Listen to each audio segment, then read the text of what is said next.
నమస్తే, welcome to our channel. YCP మాజీ మంత్రి ప్రస్తుత ఎమ్మెల్యే అయినటువంటి అనిల్ కుమార్ యాదవ్ నిన్న జరిగినటువంటి సిద్ధం సభలో సంచలన వ్యాఖ్యలు చేశారు. నారా లోకేష్ ను ఉద్దేశించి ఆయన పరుష పదజాలాన్ని ఉపయోగించారు. మరి సిద్ధం సభ భారీ ఎత్తున నిర్వహిస్తున్నామని చెప్పి మరి ప్రజలకు వరాలు అందిస్తారు అని అనుకుంటే అక్కడ ప్రజలకు వాళ్ళిచ్చే సందేశం ఏంటి? ప్రతిపక్ష నాయకులను బూతు పురాణంతో తిట్టడం. ఇది ప్రజల్లో ఎలక్షన్స్ కి ముందు ఎలాంటి మెసేజ్ వెళ్లే అవకాశం ఉంది? దీని గురించి మరిన్ని వివరాలు తెలుసుకునే ప్రయత్నం చేద్దాం. మనతో ఉన్నారు senior political journalist Durga Kumar గారు. నమస్కారం అండి. నమస్కారం మా గోవర్ధని, మన వీక్షకులకు కూడా నమస్కారం. సో దుర్గా కుమార్ గారు, సిద్ధం సభ భారీ ఎత్తున నిర్వహిస్తున్నాము, ఇదే మా లాస్ట్ సభ, అది గొప్పలు చెప్పి వైసీపీ అయితే ఒక సభను ఏర్పాటు చేసింది.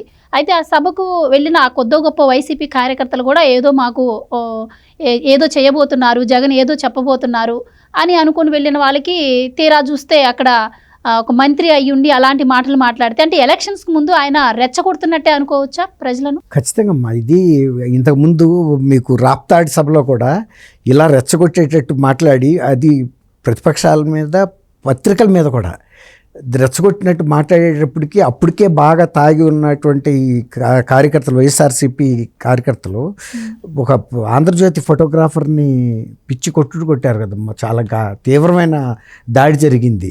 ఇట్లా ప్రజల్ని రెచ్చగొట్టడం అంటే ఏంటంటే ఇవాళ వాళ్ళు చేసిన కార్యక్రమాలు ఏమి లేవు. ఇప్పుడు మీరు అన్నట్టు అనిల్ కుమార్ యాదవ్ 2021 కల్లా మేము పోలవరం ప్రాజెక్టు పూర్తి చేస్తానని శాసనసభలో తొడగొట్టి సవాల్ చేశాడు. అట్లాంటిది ఇవాళ 2024 అయినా కూడా అసలు ఎంత పర్సంటేజ్ కట్టారనేది కూడా ఇవాళ వాళ్ళు చెప్పలేకపోతున్నారు.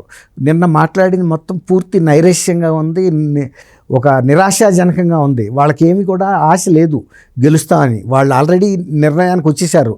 ప్రజల నుంచి వస్తున్న ఫీడ్బ్యాక్తో ఇక మన గెలుపు ఓటమే ఖాయం, గెలిచే అవకాశాలు కనపడతలా. ఎందుకంటే పరిపాలన అనేది, మంచి పరిపాలన ఇస్తే ప్రజల నుంచి మంచి స్పందన ఉంటుంది. వీళ్ళు ఇచ్చిన పరిపాలనే ప్రజల మీద దాడి చేసేటట్టుగా చేశారు. ప్రజల మీద కక్ష సాధింపులాగా జరిగింది ఈ పరిపాలన 5 ఏళ్ళు. ఏ ప్రజలకి కూడా వీళ్ళ నుంచి న్యాయం జరగలేదు. పోలీసులను ఉపయోగించి ప్రజల మీద ఎన్ని రకాల దాష్టికాలు చేయాలో అన్నీ చేశారు. అసెంబ్లీలో ఇదే పెద్ద మనిషి ఎప్పుడు వచ్చామని కాదు, దిగిందా బుల్లెట్ అని సినిమాటిక్ డైలాగులు మాట్లాడిన వ్యక్తి ఈయన అనిల్ కుమార్ యాదవ్. ఆయన నెల్లూరులో గెలవలేని పరిస్థితుల్లో ఆయన ఇప్పుడు నరసరావుపేట పార్లమెంట్ లోక్సభ అభ్యర్థిగా ట్రాన్స్ఫర్ చేశారు. ఇప్పుడు అక్కడ ఆయన ఫేస్ చేయటం కష్టం. ఇప్పుడు నోరు మంచిదైతే ఊరు మంచిది అవుతుంది. నోరు ఇలాంటిది పెట్టుకుని ఇవాళ అద్దంకిలో జరిగిన ఈ ఆఖరి సిద్ధం సభలో ఆయన ఆ రకంగా మాట్లాడాడంటే దానికి నరసరావుపేట అక్కడ దగ్గరే, దానికి పక్క నియోజకవర్గమే ఆల్మోస్ట్ లోక్సభ. అట్లాంటి ఫ్రస్ట్రేషన్లో ఉన్నాడు ఆయన. ఒక రకంగా తన్ని నెల్లూరు నుంచి డిస్లొకేట్ చేశారు, ఇక్కడ పంపించేశారు. నెల్లూరులో కూడా అందరితో, స్థానిక కార్యకర్తలతోనూ స్థానిక నాయకులతోనూ తగాదా పెట్టుకుంటేనే ఇతను ఇక్కడ గెలవడు, నరసరావుపేటకు పంపించాలని. ఇదేమో గుంటూరు జిల్లాలోది, అదేమో నెల్లూరు జిల్లా. దాన్ని బట్టి మనకు అర్థమవుతుంది కదా ఆయన ఏ పరిస్థితిలో ఉన్నాడనేది. ఇవాళ కొత్తగా ఆయన దుర్భాషలాడటం లోకేష్ గారి మీద కానీ చంద్రబాబు నాయుడు గారి మీద కానీ ఇది కొత్త కాదు. శాసనసభ ఫ్లోర్ ఆఫ్ ద హౌస్లో కూడా మాట్లాడాడు అతను. మాట్లాడిన రోజు కూడా జగన్మోహన్ రెడ్డి గారు అదే సభలో ముఖ్యమంత్రిగా, సభానాయకుడిగా ఉండి కనీసం ఆయన్ని వారించలేదు. వారించబోగా ప్రోత్సహించినప్పుడు కార్యకర్తలు, లీడర్లు ఇంతకన్నా ఏం మాట్లాడతారు? అవతల సభానాయకుడు, ముఖ్యమంత్రి అయిన వ్యక్తి, పార్టీ అధ్యక్షుడు అయిన వ్యక్తే అవాకులు చవాకులు మాట్లాడుతున్నాడు ప్రతిపక్షాల మీద. ఇప్పుడు అది అవాకులు చవాకులు మాట్లాడే సభ కాదు. నువ్వు ఈ 5 సంవత్సరాల్లో ఏం పరిపాలన చేశావు, ప్రజలకు ఎంత మేలు చేశావు, అది చెప్పుకునే సభ. అందులోని ఇంకా ఏమైనా కొత్త అంశాలు ప్రవేశపెడతానని అనుకుంటే అది చెప్పాలి. అట్లా చెప్పకుండా కేవలం నిన్న ఆయన అంతా చంద్రబాబు నాయుడు గారు చెప్పమే, బాబు, చంద్రబాబు, లోకేష్ ఇదే కార్యక్రమం. అసలు ఆయన చేసిన తర్వాత వీళ్ళని వెళ్ళి గడప గడపకి చెప్పమంటాడు. ఆయన గడప గడపకి కార్యక్రమం ఆయన సొంత నియోజకవర్గంలో ముఖ్యమంత్రి గారు చేయలే. ఆ తర్వాత వెళ్ళినప్పుడు కూడా అక్కడ నిరసన ఎదుర్కొన్నాడు ఆయన. గడప గడపకి వెళ్ళిన వైఎస్ఆర్సీపీ నాయకులు కూడా తీవ్ర వ్యతిరేకత ఎదుర్కొన్నారు. ఫీడ్బ్యాక్ కూడా కొంతమంది చెప్పారు ధైర్యంగా వాళ్ళు, ఏమంటే మన ప్రభుత్వం మీద మంచి అభిప్రాయం లేదు అని. తర్వాత ఆయనకు కూడా అర్థమైపోయింది. ఇప్పుడు ఆయనకి మంచి అభిప్రాయం ఉంటే జనం దగ్గరికి ఫ్రీగా వెళ్ళగలిగే వ్యక్తి అయితే ఈ 5 కిలోమీటర్లకి 6 కిలోమీటర్లకి హెలికాప్టర్లు వెళ్ళాల్సిన పని లేదు, పరదాలు కట్టాల్సిన అవసరం లేదు, చెట్లు నరకాల్సిన అవసరం లేదు, దుకాణాలు బంద్ చేయాల్సిన అవసరం లేదు. ఇవాళ హైదరాబాద్లో చీఫ్ మినిస్టర్ అనేక రూట్లో తిరుగుతున్నాడు రేవంత్ రెడ్డి. ఎక్కడన్నా బంద్ చేస్తున్నారా, ఎక్కడన్నా ట్రాఫిక్ కాపుతున్నారా? ఆ చీఫ్ మినిస్టర్ లేని ప్రాణభయం నీకెందుకు వచ్చింది? అంటే నువ్వు ఇంతకుముందు ఎలాంటి అకృత్యాలు చేసావని అనుకోవాలి? ఇప్పుడు ఒకటైతే బాబాయిది కనపడుతుంది, దాని మీద నువ్వు చంద్రబాబు గారిని ఎందుకు ఎత్తలేదు, మా బాబాయిని చంపాడని కిందటి ఎలక్షన్లో చెప్పావు కదా, ఇప్పుడు కూడా తేలలేదు ఆ ఇష్యూ ఎవరనేది. ఇప్పుడు మరి ఎందుకు చెప్పట్లేదు చంద్రబాబు నాయుడు గారి పేరు? ఇట్లాంటి బూతులు తిడుతున్నారు కానీ మా బాబాయిని కూడా చంపాడనే మాట ఎత్తలా. కిందసారి మా తాతని చంపాడు, మా నాన్నగారిని చంపారు, దాంట్లో కూడా కుట్రకోణం ఉందని చెప్పారు. అదే మరి ఇప్పుడు ఈ వివేకానంద రెడ్డి గారి దీంట్లో అయితే పేర్లే చెప్పేశారు, 4-5 పేర్లు. మరి వాళ్ళైతే ఆయన అది ఎత్తలేదు. అండ్ ఇంకో విషయం అండి, ప్రతిపక్షాలకు మేమేంటో చూపించాలి అని భారీ ఎత్తున ఏర్పాటు చేసినటువంటి సిద్ధం సభ ఎఫెక్ట్ అంటే ప్రతిపక్షం కన్నా కూడా వైసీపీ మీద ఎక్కువ పడ్డగా కనిపిస్తోంది. నిన్న చూస్తే ఆ డ్రోన్ విషయంలో కూడా అనిల్ కుమార్ గారు నారా లోకేష్ గురించి ఒక మాట అంటం జరిగింది, దమ్ముంటే ముందుకు రా డ్రోన్ని పంపించడం కాదు అని. ఒక తండ్రి కూడా వాడేట్లే. సో అంత జనమే హాజరై ఉంటే మరి వాళ్ళు ఈరోజు కొన్ని మీడియా సంస్థలకి పోలీసుల ద్వారా నోటీసులు పంపించారు, మా సభలకి ఈసారి నుంచి మీరు రావద్దు అని ఒక వార్త అయితే వచ్చింది. సో దీన్ని ఎలా చూడొచ్చు అంటారు? మరి అంటే నేను 79 నుంచి జర్నలిజంలో, మెయిన్ స్ట్రీమ్ జర్నలిజంలో ఉన్నానమ్మా, లీడింగ్ తెలుగు డైలీలో, అప్పుడు ఇప్పటికి కూడా. కానీ మేము ఇప్పుడు కూడా ఎవరు కూడా సభకు రావద్దని పోలీసులు మీడియాకి పంపిన సందర్భం లేదు. ఎందుకంటే అదేం నిషిద్ధ సభ కాదు. నిషిద్ధ సభ అయితే అసలు అక్కడ పెట్టనవద్దు కదా వాళ్ళు. ఎందుకు పత్రికలు వాళ్ళు రాకూడదు? 4th ఎస్టేట్ అంటారు కదా. తర్వాత పొలిటికల్ పార్టీసే ఆహ్వానాలు పంపిస్తాయి, మా ఆఖరి సిద్ధం సభ పలానా సార్ జరుగుతుంది, మీరు రండి కవరేజ్ ఇవ్వమని. ప్రతిసారి పార్టీలు వాళ్ళ లెటర్ ప్యాడ్ల మీద పంపిస్తాయి. అది అట్లాంటి వాళ్ళు పంపారంటే అర్థం ఉంది. ఏ పార్టీ, వైఎస్ఆర్సీపీ వాళ్ళు ఎవరికన్నా పేపర్లో వాళ్ళంటే గిట్టన వాళ్ళు ఉంటే పంపొచ్చు. పోలీసులకి ఏం పని? పోలీసులకి ప్రివెంట్ చేయాల్సిన అవసరం లేదు. అట్టయితే ఆ సభనే జరపనవద్దు. ఒకవేళ మీడియా వాళ్ళే రాకూడని సభ కనుక అయితే, అది అసాంఘికమైన సభ అయితే, మీడియా వాళ్ళని ప్రివెంట్ చేసే కన్నా సభనే ఆపేస్తే అయిపోద్దిగా. మీడియా వాళ్ళు ఎవరు వెళ్ళొద్దు. ఇప్పుడు కొంతమంది రావటం ఎందుకు, కొంతమంది వెళ్ళటం ఎందుకు? మీడియా వినకూడని మాటలు మాట్లాడతారు, వినకూడని పనులు చేస్తారు. లేకపోతే మీడియా మీద అక్కడ దౌర్జన్యం జరుగుతుందని వీళ్ళు ఊహించి ఉండొచ్చు, రాప్తాళ్ళలాగా ఊహించి ఉండొచ్చు. అట్లాంటి సందర్భంలో ప్రివెంట్ చేయొచ్చు. కానీ ఆ ప్రివెంట్ చేసే కన్నా వాళ్ళు ప్రొటెక్షన్ అన్నా ఇవ్వాలి మీడియాకి.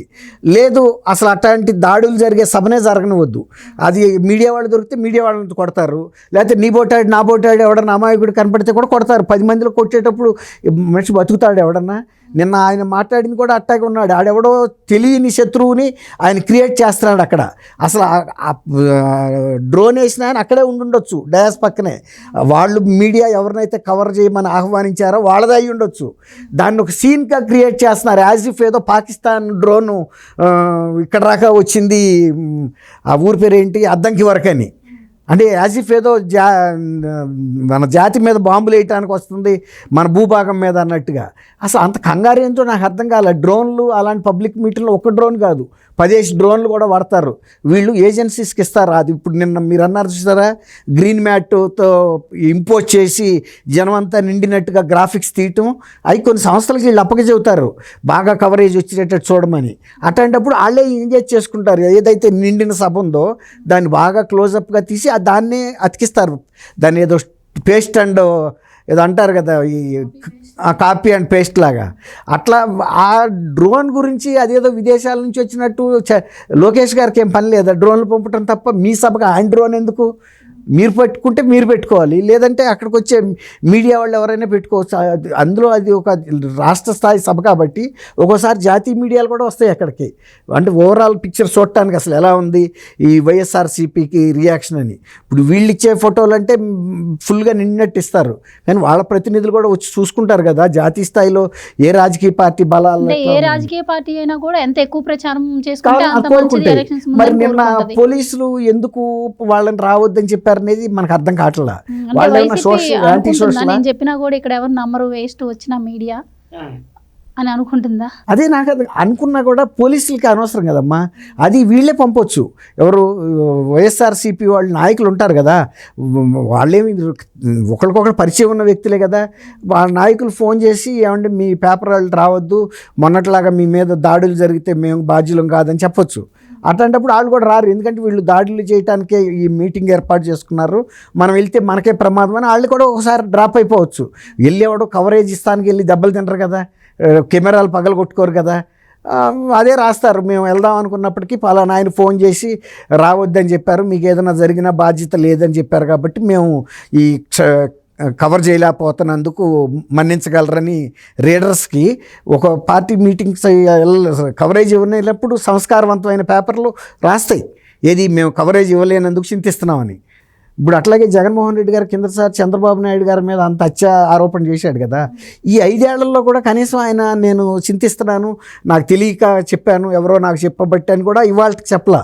ఆ పేపర్ పెద్ద నారాసుర చరిత్ర అని వేసింది పైనుంచి కింద రాక. అట్లాంటప్పుడు ఇంత సవరణ వేయాలిగా.